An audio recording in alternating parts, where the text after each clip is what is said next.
Pour la 100e édition du Paris-Roubaix, c'est le Belge Yohan Museeuw qui a remporté la grande classique. Une revanche après un début de saison en demi-teinte. Le Belge avait déjà été gravement blessé sur les routes de l'enfer du Nord en 1998. Julien Beaumont et André Germain.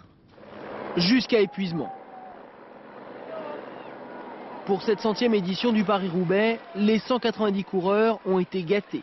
Chute, pluie, boue, le cocktail idéal.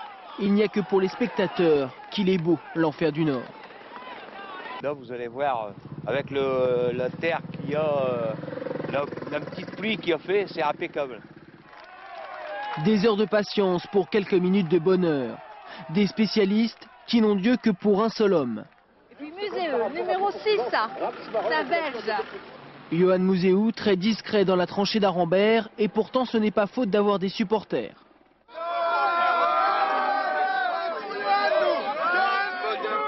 Le Belge a attendu un secteur plus calme pour s'échapper.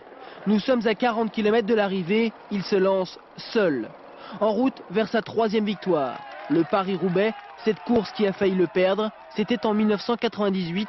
Museeuw se casse la rotule et pense abandonner. 2 ans plus tard, accident de moto, multiples fractures et coma. À chaque fois, Museeuw est revenu plus vite, plus fort.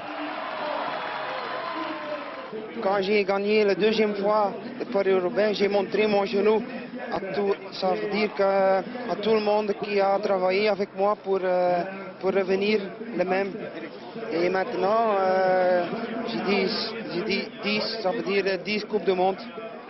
10 victoires dans une course de la Coupe du Monde, un palmarès que lui envient ses poursuivants, l'Allemand Weismann et le Belge Boonen.